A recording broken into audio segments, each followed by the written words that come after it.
Electrocast. There's a change happening in the way we live, the way we work, the way we spend our money and make our decisions.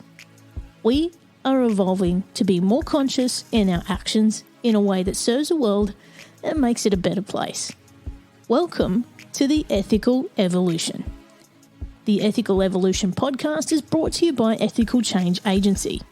I'm Bindi, I'm the founder, and my mission is to help ethical entrepreneurs and holistic healers to find their voice through spiritual coaching and podcasting.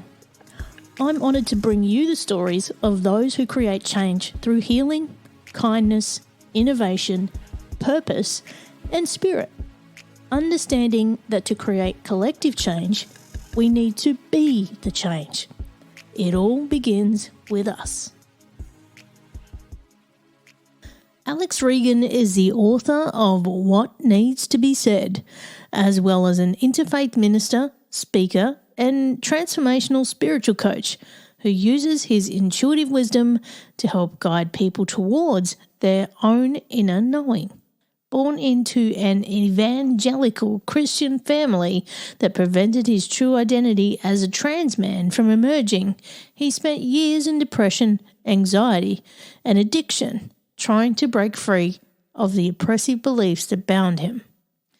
His journey at last led him to sobriety, shamanism, and then seminary, which helped him reclaim his faith and trust in the divine. I'm proud to call Alex a good friend of mine, as someone who sees me, understands me, and aligns with me despite the distance between us. I hope you enjoy this incredible human, and please excuse my croaky voice in this one. Welcome, Alex, to the Ethical Evolution. Thank you. I'm so excited to be here with you today. Me too. Now, for those of you who don't know who you are and what you do, can you go ahead and tell us? Yeah, you bet. So I guess right now my big thing, I just published a book with Hay House Publishing. It's called What Needs to Be Said. Speak Your Truth, Release Shame, Find Oneness. I think I got a copy back here. Mm-hmm. That's exciting. It's been out, I guess it'll be 2 months tomorrow. So that's really exciting. So that's kind of a combination of memoir, self-help. I guess kind of the new phrasing they call is like a teaching memoir. So it's got part of my story is built into it, which is that of a trans man born into a pretty evangelical family. I didn't necessarily go to what would be considered a very evangelical denomination of church. It was just my family and their friends were really on that sort of leaning very right of center and sort of, not really, let's just be honest, pretty homophobic and things like that. So growing up in that, kind of my story of knowing from a very young age that I was, definitely different from them. So my story tells that, and then struggles I went through after coming out and all that stuff. And then what led through what I call the emergence, which is sort of coming out from the other side of that, coming into like my spiritual work, some training I did in shamanism, going to an interfaith seminary, and so many more things in the middle of that. And then it also has, kind of like a workbook built into it. So it has practices, sort of meditation, writing, samples, things like that, for the reader to like do their work alongside me. I absolutely love it. Now, for those people listening, yes, I don't sound like my dulcet self, so bear with me. I'm a little croaky today, so thank you, Alex, for bearing with me. But you and I were just chatting off air, and there's so much that you and I have in common in that, we've both come out, we're both now in touch with that spiritual side of ourselves, and we're sharing that with others, and we coach others in those areas. Also writing books. I'm in the middle of writing one at the moment. Not the same kind of stuff you are, but very similar. And there's just so many things. I'm sure we're going to go through our conversation and be going, me too. I love it. Yeah, I guess I left out that part too. I also do coaching. Yeah. I'm also an interfaith minister. I do one-on-one work, workshops, etc. with people. Now, there's a couple of touch points from what you said that I'd like to elaborate on through our conversation.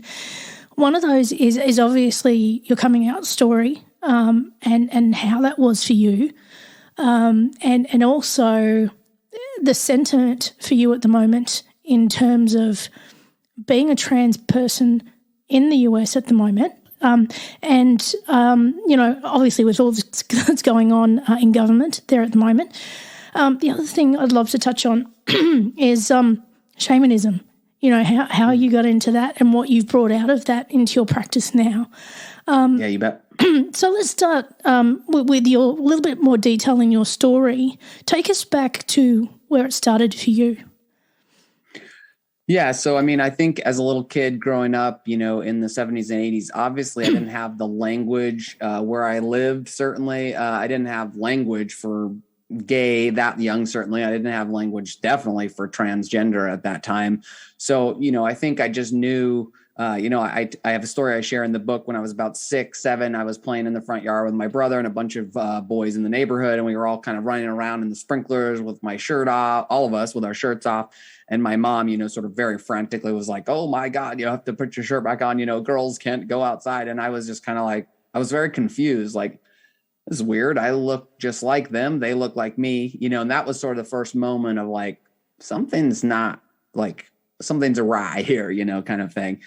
And then that sort of escalated to, at about 10, as they started teaching, sex ed and things in school and showing parts of things. I was like, okay, now I'm really, I'm like really confused with what's going on. And I remember sort of like approaching a couple boys in class being like, hey, I'll show you what I got down there if you show me what you got down there. Cause I was like, this is weird, like I'm really. And of course we got caught. We totally got busted. And, they called my mom. And of course she's thinking this is something like, oh, you don't let people touch our privates. Like, I'm not touching. What are you talking about? And I'm just trying to see what's down there, was in my mind. And then she's like, you only let your husband. And I'm like, now I have to have a husband. I'm like 10, like this just like created a lot of confusion. So that was sort of like the beginning stages of things where there felt like this confusion. I couldn't really explain it. Didn't have words for it, but I just knew something felt different from what people were telling me. And then, by the time I hit puberty, I was like, clearly I'm attracted to girls. And that then kind of tripped that thought in my mind, like, oh, I must be what they're saying, this gay, kind of thing. And what's that mean? I don't know entirely, but I knew I was attracted to the girls and I felt very uncomfortable with that. In a lot of ways, I was just like, oh, this is certainly bad. And I tell this story in the book as well of my mom when I was maybe 12, 13, like their friend had a young son who was in his probably early 20s at the time who had contracted HIV and it had turned into full-blown AIDS. And he was definitely, unfortunately he was really sick and dying, and they had him over for dinner. And of course they didn't tell us anything. They just were like, don't touch him. Don't touch anything. It was really that fear. The early 90s still was really in a place of fear and misinformation. And we don't own misinformation in 2023 and like the last 8 years, since 2016. Misinformation has been around for a long time. So I heard her telling him, he was going to go to hell, for being gay and he needed to repent and all of this stuff. And it was like at that moment, I was kind of like at the bottom of the stairs. She didn't know that I was listening. But at that moment I knew, oh, like, okay, this is like what's going to happen to me. And I think it was like this weird moment of like, shit, this is my, future. But also this moment of like knowing I had to either choose them and lose myself or choose me and lose them. Like it was just this weird juxtaposition. So that's really kind of like how things began for me. And it was a lot to carry as a little kid at that time with especially nobody, now I'm, not that it's easy for everyone, but at least there are resources that most kids can get a hold of. Most kids can find things online. They can contact places, which I'm just so grateful to know that that's sort of been created. But back then that wasn't a thing. There weren't, LGBTQ clubs in school. There weren't, there was no place. So it was like, I carried all that for, until, in college. So for quite a while until I met some other human who I felt I could kind of talk to about that.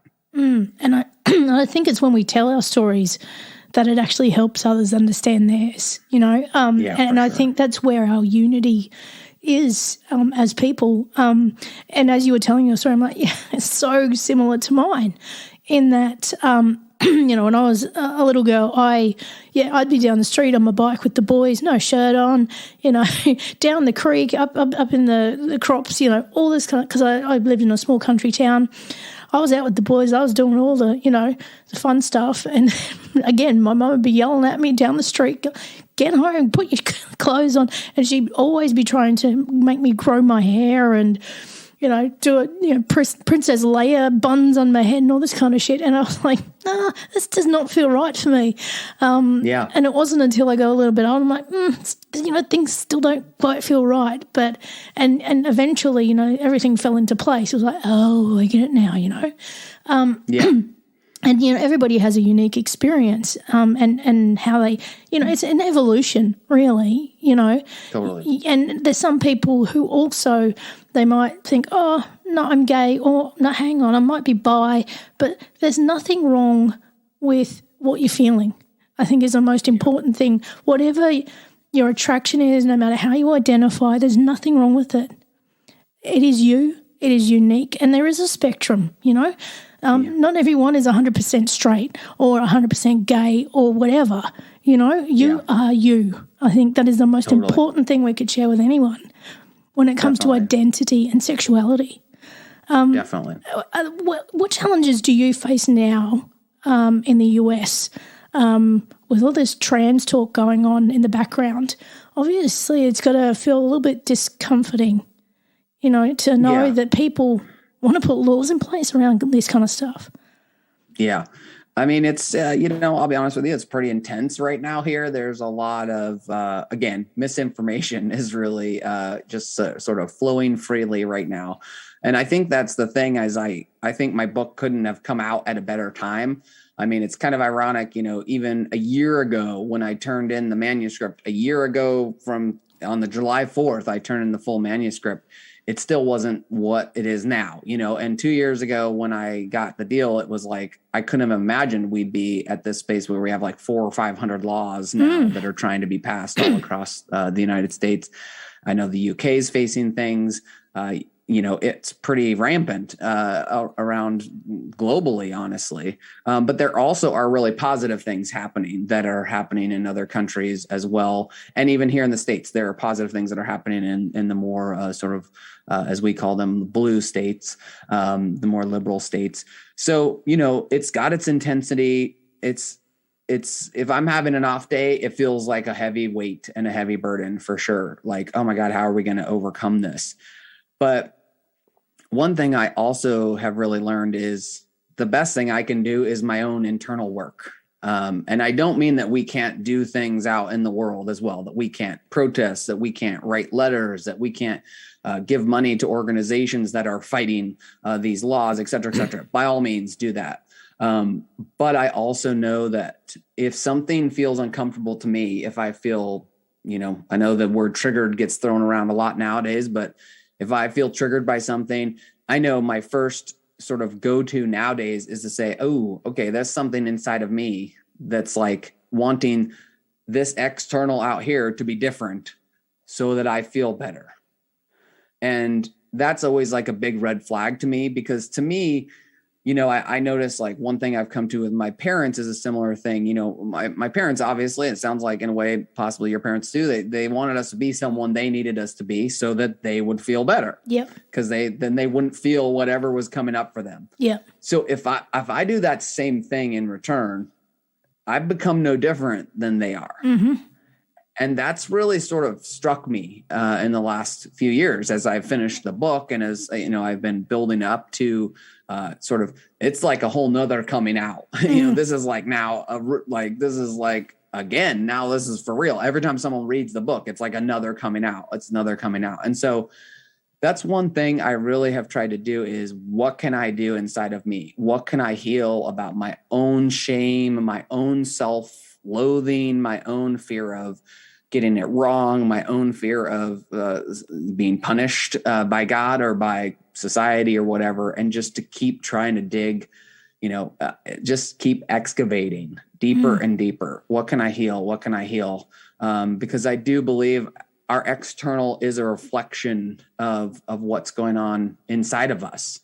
So if I'm seeing a lot of stuff that seems like it's against me and seems like I'm the other, I know somewhere inside of me, I feel like the other and I'm feeling against someone, and I can check that. I can be like, ooh, wait, hold on.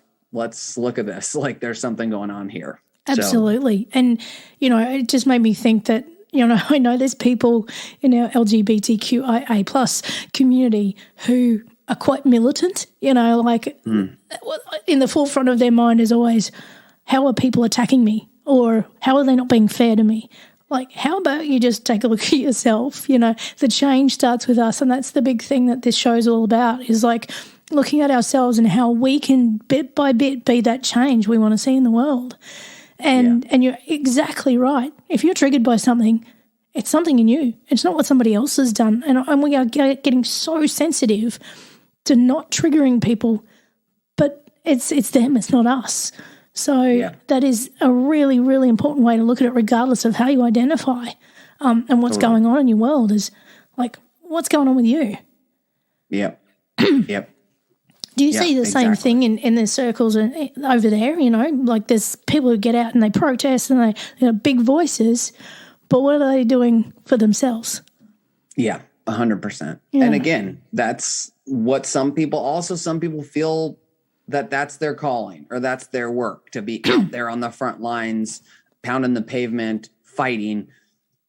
But for me, for years I was studying, for a while I was in a master's program that was literally a master's in social change, like in activism, and I was like, I'm going to do this and I'm going to go to law school. I'm going to be fighting the fight, all this stuff. And then hilariously, like the school in the middle of between this first and second year, the school ended up getting busted for like some guy was embezzling like financial aid money or something from the government. No. The school just got like shut down. Like they were like, you're done. So the school went like bankrupt. And nobody wanted to touch the credits. Everyone was like, I'm not touching that school. So it's just like, the universe was like, yeah, that's not for you. Like, that's not like it clearly just decided for me, like, this is not the path for you. And I think from that moment on, it began this sort of reconfiguring, like, okay, wait, do I want to just constantly be fighting against things? And what I came to find is I wanted to find out like what I was for instead of like what I was against. Because if I'm all about what I'm against, I'm fighting an unending battle that you'll never get out of, because they're also fighting what they're against. Absolutely. They're not fighting for what they're for. And again, I don't even think you fight for what you're for. I think you just speak up for what you're for, and you actually live for what you're for versus fighting against, what you are against. I think there's a big distinction of that. And again, it's not for everyone. I know a lot of people just feel like, yeah, but there's so much to fight for. I have this whole part about like my fighting day in the book. I say like my fighting days are done. Like I've put down my sword. I've put down my shield. Like I'm done. And I know that would trigger some people. They'd be like, what is wrong with you? There's so much to fight for still. I'm like, be my guest, like more power to you. I love you. Good luck in that. But I'm not your partner in that. Like I can't just keep fighting against everything that I need to be different out there so that I can feel some sort of semblance of peace inside of me. That is so, so true. And it's such a great way to look at it as well. Just touching back on, the positive things that are happening, in particular for those who identify as transgender around the world. Here in Australia, you're most welcome here, Alex, anytime. Yes. I was actually watching Queensland Parliament TV. Queensland is where I am in Australia. Yep. And I was watching our Parliament TV a couple of weeks ago, and they were actually putting bills in place to protect those communities and to make safer spaces. And like a lot of people joke our state is the nanny state because we protect everything possible. But it's the safest place to be, really. If you want to come here to Queensland, you're welcome anytime. It's a safe space no matter how you identify. I love it. And that's true. I mean, I think, I was saying to a friend recently, we live in both the most like advanced and safest time it has ever been to be LGBTQIA plus in the world. And also we're facing some difficult issues because that's what happens when progress happens. When progress pulls us forward, there's always a handful of people that are like, oh, wait, but I liked it back here. I think this was a good time. And I'm like, yeah, because you were at the top of the food chain and you were, colonialism, capitalism, like, of course, white supremacy. Of course, you were doing great at that time. You're like a white cis het straight guy. That was like great time for you. Your time is no more. Like you've had your turn. Kind of thing. But there's always going to be people that are going to pull backwards too, and it's just the momentum that we have I believe it's already unstoppable. What's happening? All of this is just. I always liken it to, when a toddler is so tired that they just are having this meltdown, that they just refuse to go to sleep. That's like what's happening right now. It is just this meltdown of the old way, of the patriarchy, of white supremacy, of capitalism, of colonialism, of all of these ways that we have been and that we are moving out of, because the kids these days, they don't tolerate this stuff, man. I'm always so impressed with the 15, 16, even 12, 13-year-olds. I mean, they just don't tolerate crap like this anymore. They don't accept it. They just see people for people and they're like, hey, you're a non-binary, pansexual, like, great. Like they just go with it. Like I think they're more surprised when someone's like, oh, I'm straight. I'm like, this is this straight guy. And they're like, oh, okay. So I think things are changing in a way that we, in our lifetime, will see dramatic shifts. And you look in media today, like we're seeing much more exposure of trans people in very, very high exposure areas, like magazine covers, TV shows, movies. They're making big moves and they're doing a great job at it. Definitely. I mean, Elliot Page's memoir just hit #1 on the New York Times bestseller list. Like, a trans man is like a #1 New York Times bestseller. That wouldn't have happened a decade or 15 years ago. Can you imagine like the shift in media that's happened for that to occur now? Like, that's incredible. Wow. Like this could be. I'm like, come on, I'm up next. Put me. All right, we'll put you #1 next, huh? Everybody go out and buy What Needs to Be Said and make sure that beats Elliot Page. We can be 1 and 2, just switch back and forth. It'd be great. And I'll let you know when mine comes out. All right, perfect. We'll get you up there too. Now, tell us about some of the work that you do now in terms of coaching with people and your spiritual practice. Like, what does that look like for you? Yeah, I mean, coaching with people has been sort of this variation. I've struggled sometimes to even define how you define it. I think right now I have like transformative spiritual coach, kind of like that's the best way I could really kind of word it. But honestly, a lot of times it ends up looking different with each person I end up working with. It really depends on what it is that they've got going on, what it is they're looking to do, move past, heal through. And I've kind of taken all of these various modalities that I've been trained in myself and worked with just in my own personal life and sort of, mashed them all together into this, I've sort of taken what works and left the rest and just sort of mashed it all together with my own intuition and my own work with my guides and everything like that, and just sort of created its own unique thing. So it might look like a guided meditation or visualization with someone where we're doing some shamanic type work where we're maybe going into a past life or looking at things that are affecting,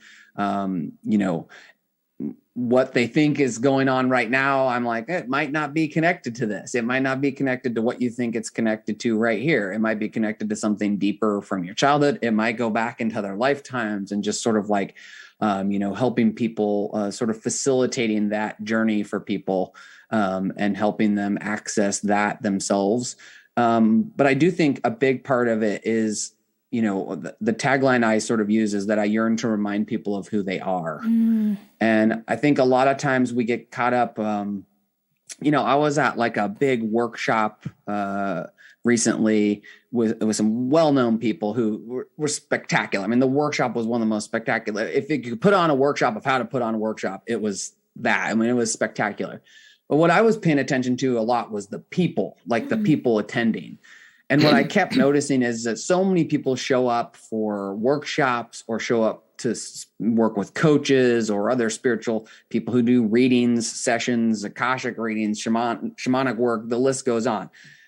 So many of us show up, and I've certainly done this as well, show up into these spaces just sort of hoping someone's going to sort of tell us, like, what do I do? Mm-hmm. How do I proceed? And there's this like hunger for it. There's this hunger for like, tell me what to do. Like, tell me, I can't see clearly. And I think the masterful, amazing, the best people, coaches, spiritual guides, whatever they are the people who can redirect people back to their own knowing. And to reminding them that you have the access to that within inside of you. And like I said, I watched like a masterclass of that this last weekend. And I think, so that's my hope always too, whenever I'm working with someone, is to just guide them back to their own knowing that they have access to all of this, that all that they need within them. But I think, we're trained out of that at very early ages. I mean, I'm just thinking about you and me as little kids sort of being told, put on this dress. Well, mine was earrings always. Like my mom was obsessed with me wearing earrings. Like, oh, they're going to grow clothes. Guess what? They're like 50 years old almost. They haven't grown clothes. Like they still, and I haven't had an earring in there in like 30 years.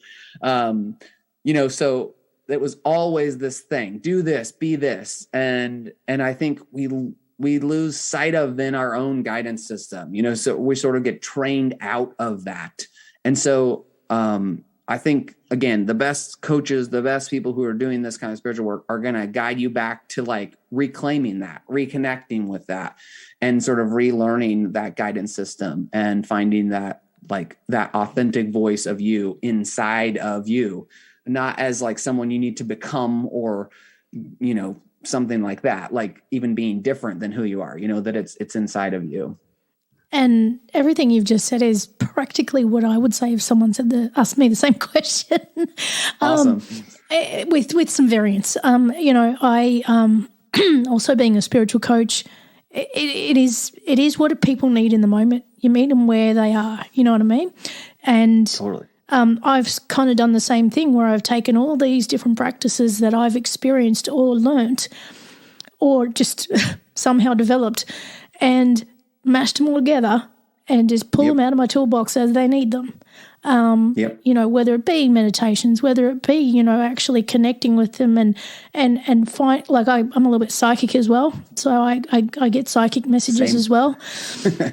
So it's actually finding those messages for them and actually helping them to connect with their own intuition and their knowing, as you say, to find the answers for themselves. Yeah. Gosh, it's a carbon copy, isn't it? I love it. Now, the challenge I have, and I don't know if you have the same, but it is when you say to someone, I'm a spiritual coach, they go, what does that mean? Are you like religious? Like, what is that? I mean, how can we simplify this for people to make them see how powerful it can be for them to experience? Yeah, I mean, I get that. I get a double dose of that because then I say that I'm an interfaith minister, and then they're like, "Wait, you're a Christian?" I'm like, "What part of Christian did you get out of interfaith?" So yes, by all so true. I definitely get asked that a lot. For a while, I was using this phrase called soul seer. Helping people that and that's just sort of who I've always been. I've always seen people at like their soul level, and for years I kind of used that with and I got people, "What's that? What's that?" It's exactly what it sounds like, so I do think there ends up being a lot of confusion. There's a lot of like triggering. Even the word spiritual now is so closely lumped in society to religion for a lot of people that there's a lot of confusion. And I kind of left off that I was going to say, when we're looking for people to tell us, what to do and how to be, like we're saying, the best coach is the best guy. They're going to direct you back to yourself. But religion will gladly step in and say, I know the answer. Let me show you the way, kind of thing. And so I think there is that fear and that anxiety that people carry over sort of like, what will this mean if I do this spiritual work, and what does that look like? Tell me more. I'm unsure.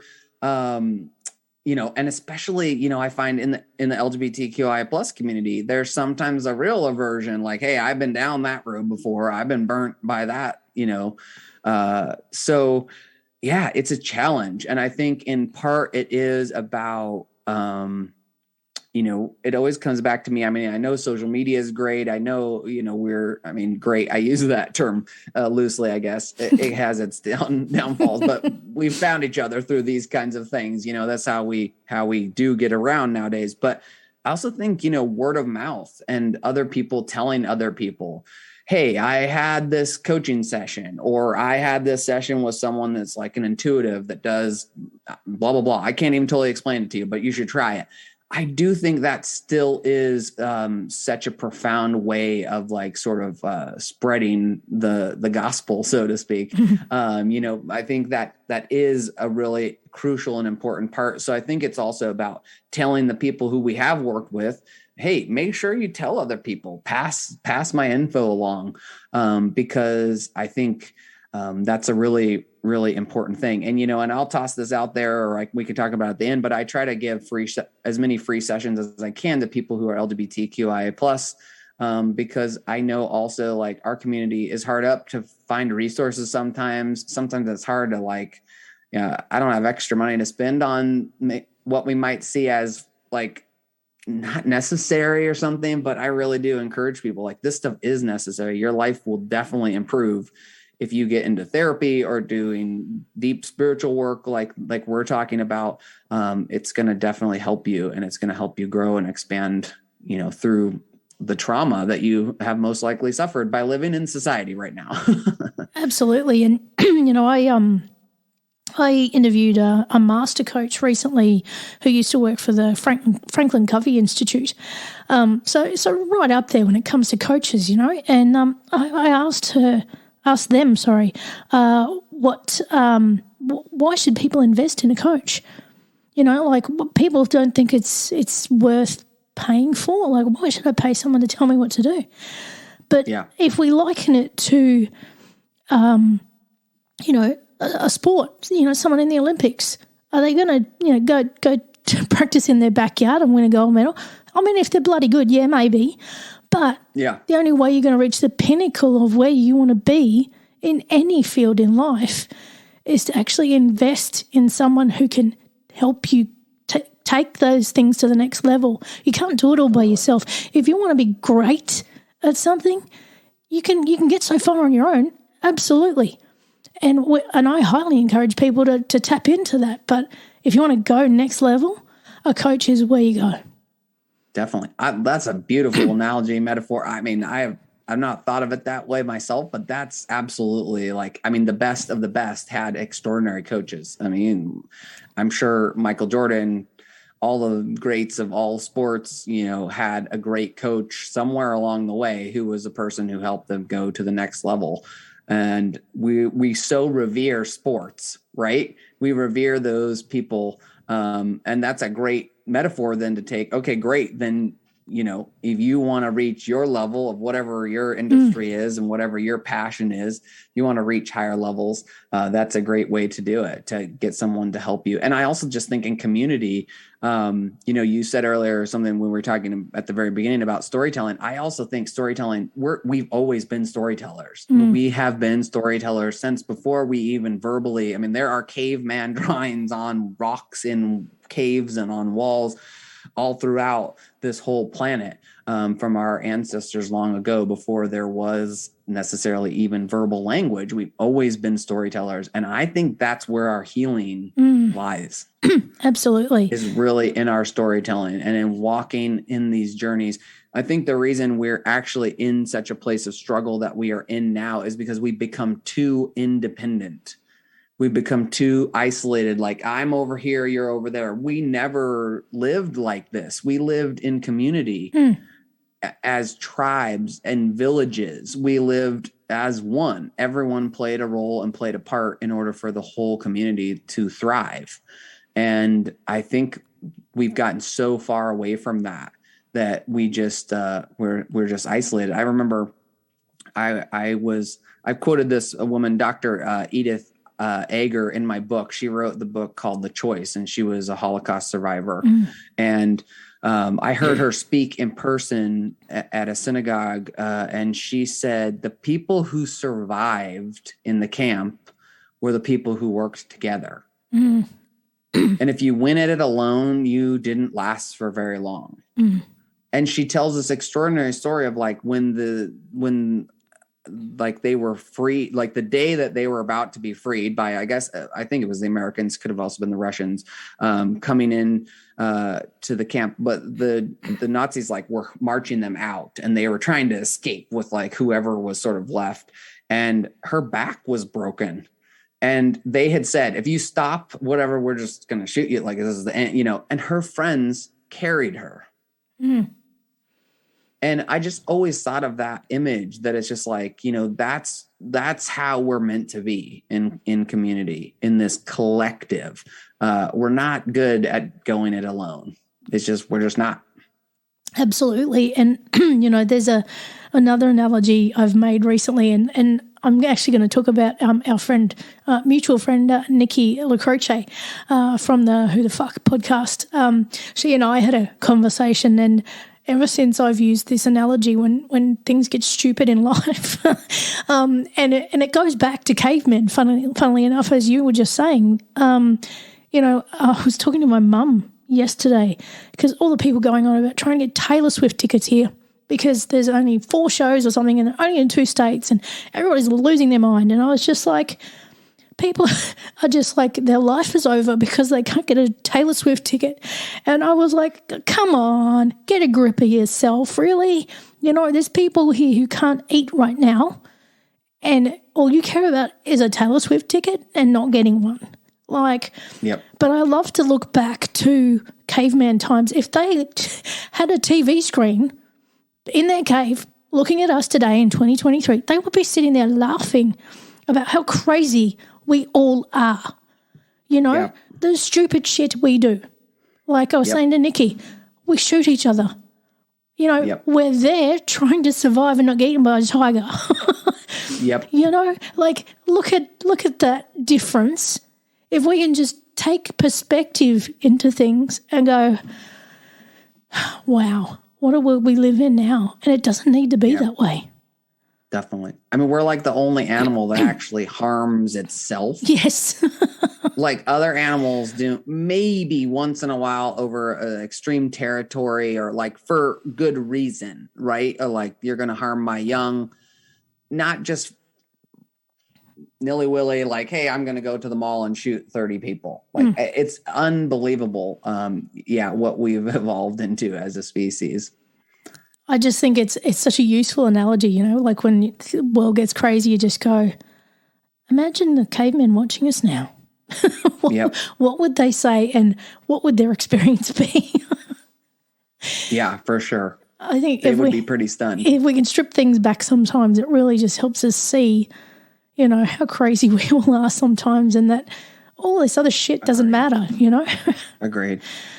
Yeah, for sure. I mean, I love Tay-Tay, but not that much. Me too.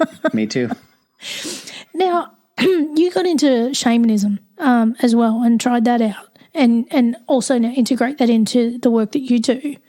Tell us a bit more about what that looks like if someone wanted to experience that with you. Yeah, totally. Yeah, that was probably one of the most life-changing. I had an Akashic Records reading. I don't know if you know what the Akashic Records is. Yes. Brilliant. Those of you online listening, if you don't know, look it up. It's worth looking at. It's also spectacular. But so I had a reading. The woman said to me, you've got a tear in your second chakra. I've never even seen that before. You need to see a shaman. Really? Like, okay. And in a way, I didn't even know really what a shaman was at that time. I was just like, I'm thinking like what I've seen in a movie or something. I'm like, okay. So I just sort of stored that away. And then a couple of months later, I was like with a group of friends who someone was saying, oh, I went to this amazing like energy healer. She's here from the UK. You have to see her when she's here. Like, it's incredible. So I got that woman's info, went to see her. Incredible, amazing. Like, we're actually still friends a decade plus later. But she also is like, okay, I worked some on that, but there's probably still more to be done. And I was like, okay. And then I ended up at a spiritual center where the woman said, I talked to her afterwards and we're just kind of chatting. I'm telling her what's going on. She goes, you need to see a shaman. And I was like, oh God, this is a repeating theme. She goes, I know one. I'll send, here's their number, call them. So again, I didn't have really any idea what that was, like, truthfully, what it looks like in modern day, in the United States, in not an indigenous or Native American setting per se, which is what you often see like in movies and things like that. So, that began like this transformational process. I mean, I know you asked more about what it looks like for me, but I just want to share this brief part of it, that was where, I started work with the woman. She would do this amazing drumming, and it just kind of brings you into this trance-like state, very meditative state. But through that, I was able to basically transport through space and time. I mean, for a lot of the sessions, we would literally go back to a lot of the things in my childhood. Some of these things I've mentioned to you, and like sort of re-experience them. And one fascinating thing that happened was one day after the session had ended, she goes, I just want to point this out, and I don't know if you realize this, but whenever we go back to your childhood, when you're describing to me what you're seeing and what you're experiencing, you're always referring to yourself as he. And I don't know if you realize that. So I just want to put that out there. And I hadn't realized it. But then when I kind of went home and thought about it, I realized I had always referred to myself and my body parts even as he. And I was like, whoa, okay. So anyways, that was like a really big, life-changing experience for me. It was right after I had gotten sober. It really helped me survive getting sober and sort of changing my entire life around. So I worked with her for a while. And then later I just sort of said, hey, I love this work so much. Like, can you show me how to do this with other people? So she's just sort of put me through this like boot camp training, of it. And, she'd send me 12 or 15 journeys. Okay, do journeys, all these. And I would just go and do them, just one right after another, and write them all out. And then I'd send it back to her and she'd be like, whoa, okay, you're doing this really fast. And you're like really getting, so I just loved it. And I really took to it. And it just became, it felt like so familiar to me, and just like it was a part of me. And so, sort of fast forward, at times I've done shamanic circles where I've just invited people bi-monthly. We have had people come and join. We've just drummed, and I've done either a guided journey or I've had everybody just do their own journey. And then we talk about it and share experiences, which is fascinating to do in a group, because people doing their own journeys will have overlapping information in a group. Like it's spectacular, really. And then I've done, again, one-on-one things where it might look like, having a client who says, I'm struggling with, it could be like money or something like that. And I've at times said, okay, I want you to close your eyes. I want you to think like, what's the first instance that you recall that? And they might think, oh, when I was a little kid, this happened with my dad, or, whatever. And then I'll kind of dig deeper and say, oh, do you think that really was the first time?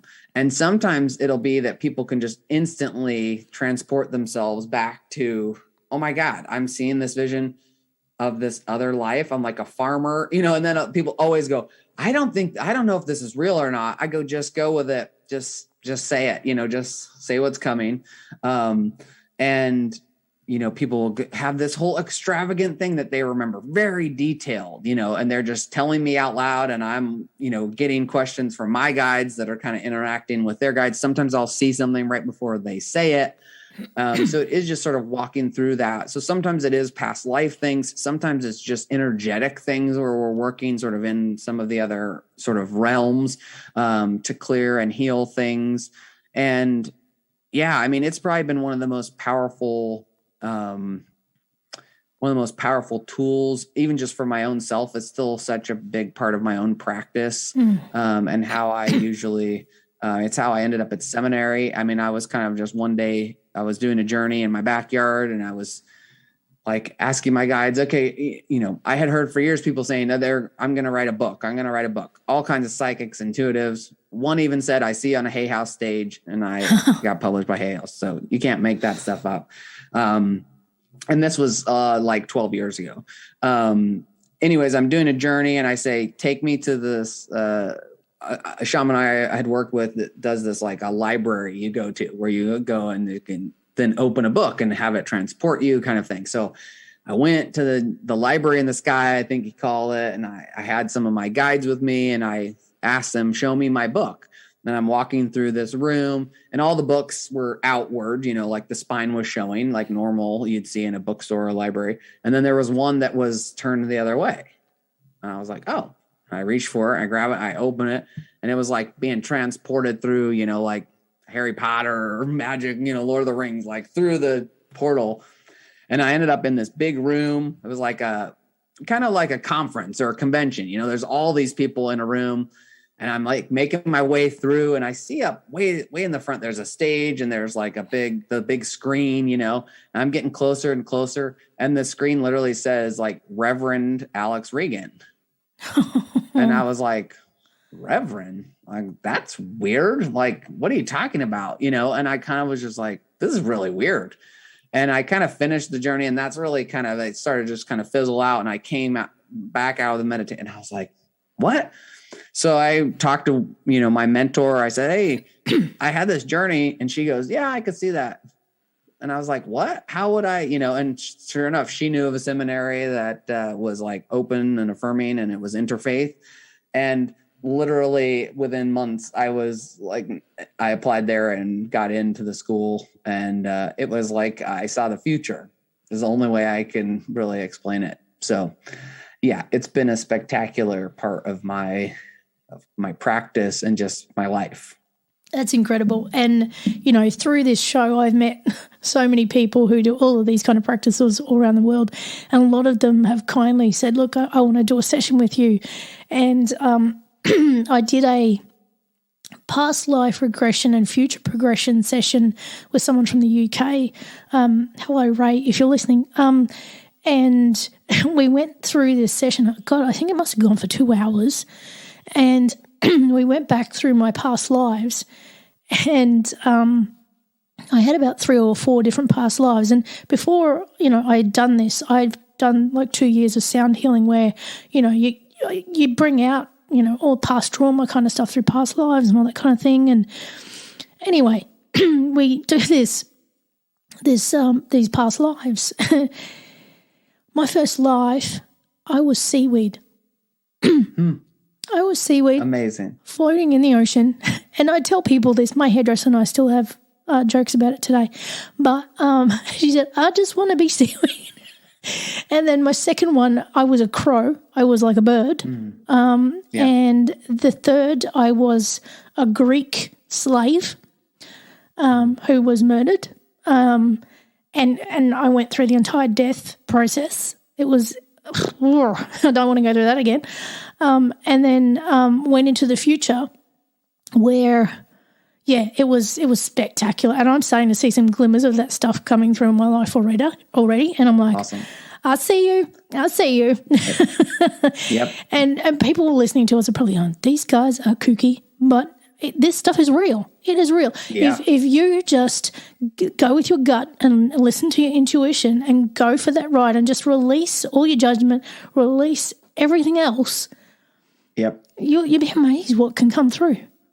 Yep, for sure. And look at what it's done for you. Like, you are now living that life. It's incredible. Yeah.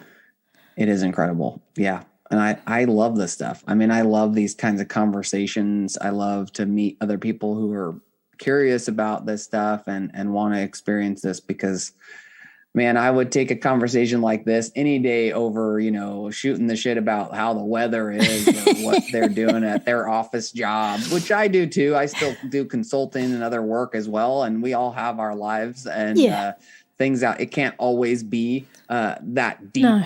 But man, I'll take it as much as it can be. I would always take that stuff over feeling like, it's just surface level. Now, where are you located in the States? I'm in New Jersey. New Jersey, right. Yes. I was trying to pick an accent, and I'm generally pretty good at them, but I was picking up a bit of almost a southern accent. Yeah, I've lived all over this entire country. So now I have this mishmash. It's pretty fun, actually, because I've had people, I've gotten in cabs or I've gotten in Ubers, and people are like, where are you from? You know, I just like I've visited places and picked up some portion of their accent. You know, I lived in Texas for a while. I will always say y'all. I think that's the best way to like talk to a group of people is to say y'all. It covers all genders. It's like the most brilliant. So too bad, Texas. I definitely am stealing that. But yeah, it's a very hodgepodge, eclectic accent, and it's changing as my voice is changing on testosterone. That's also I'm changing it as well for sure. Right now, tell us about the book. I mean, if people want to get a hold of it, as I'm looking at it, going, God damn, I wish I could read that right now. Can you tell us where we can grab a copy? You can get it everywhere books are sold. I actually even have Australian links for you that I will send you the link at some of the bookstores there, because I was actually published through the Hay House UK. So I have some special links that are UK and Australian links specifically. But everywhere you can buy books on the, you know, Amazons, Barnes and Nobles. If you Google, you can find some smaller bookstores that have it as well. It's also in like any ebooks, and also the audiobook you can find, which is my fun voice. So if you want to listen to me read to you for 6.5 hours, I highly recommend that. And yeah, so you can get it anywhere, and you can go to my website, and I have multiple links still on there as well. Or I think I have at least one now. I guess I've taken the big page down that had the initial push for everyone. But yeah, you can find it. You can Google Alex Reegan, and it's going to start coming up all over the place, which is great fun now. But the book is called What Needs to Be Said. So jump on Amazon, wherever you buy books, and grab it. But Alex, if people want to get in touch with you and find out more, what is your website or your socials if they want to get in touch with you? You bet. So my website is just alexreegan.com. And you can find me there. You can message me on there. There's a contact us or contact me form. And then on social media, I mostly participate. Instagram, sort of my big, it's just Rev Reegs. So REVREEGS. You can find me on Instagram. I'm also on TikTok, which I still sometimes feel way too old to be on, but I try to do it. I try to do it. And Facebook. I'm on Facebook as well. And it's also at Rev Reegs. So all of them are at Rev Reegs. So you can find me on there, hit me up, shoot me a message. Like I said, if you're LGBTQI plus, hit me up. I'll do some free sessions with you. I like to support our community any way that I can. And if you're not, hit me up, because I might give you a free session too. I love to just help people out if that's needed. And if not, you can pay.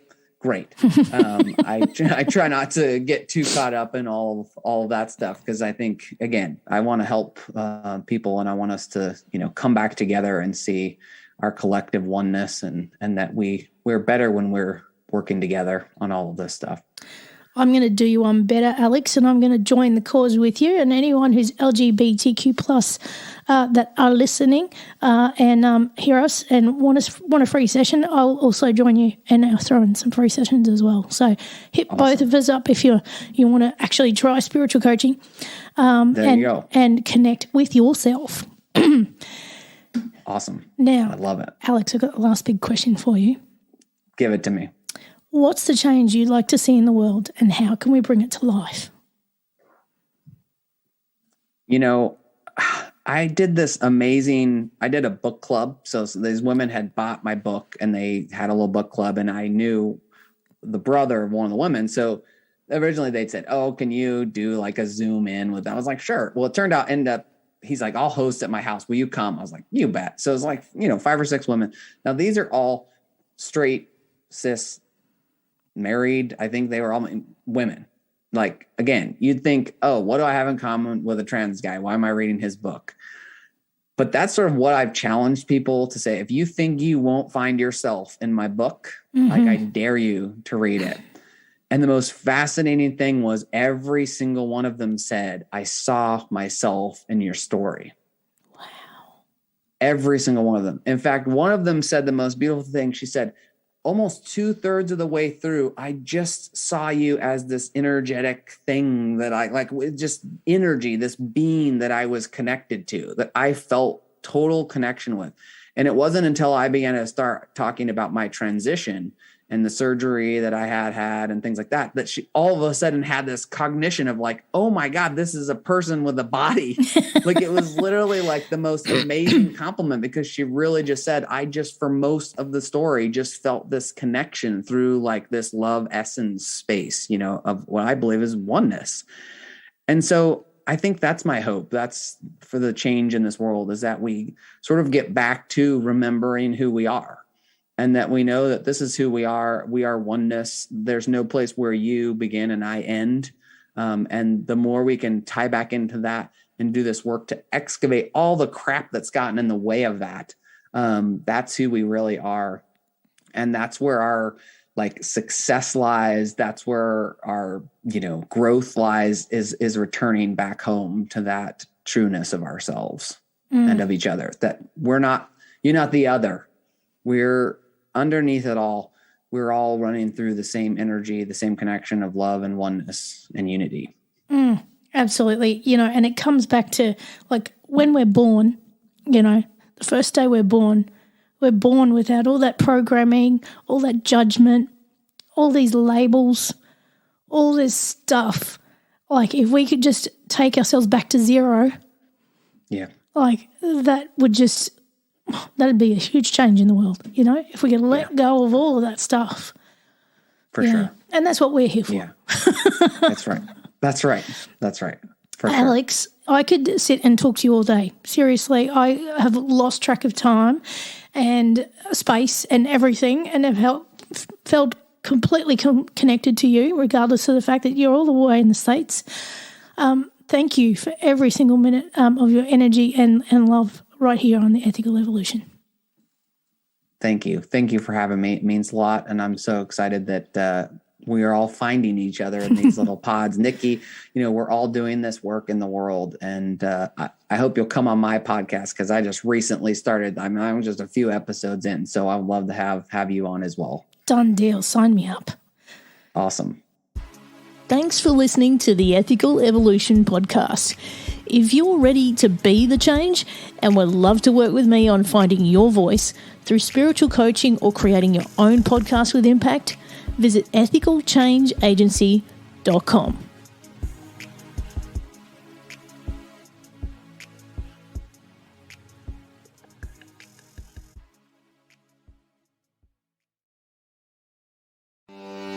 Are you ready to write?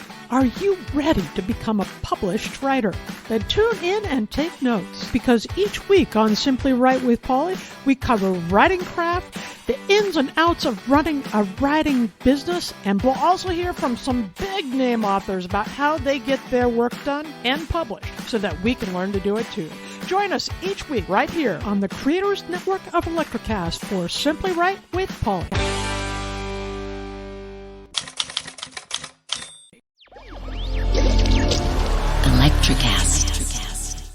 Hey gang, I'm Nikki LaCroce, host of Who the Fuck, a show that explores the power of human connection and the profound resilience of the human spirit through compassionate conversations that help you better understand yourself so you can live with the sense of peace, purpose, and joy that you deserve. Each episode offers a safe space for guests to share intimate details of their personal journey and lessons learned along the way, as we all seek to answer life's most important question: who the fuck am I? Electrocast.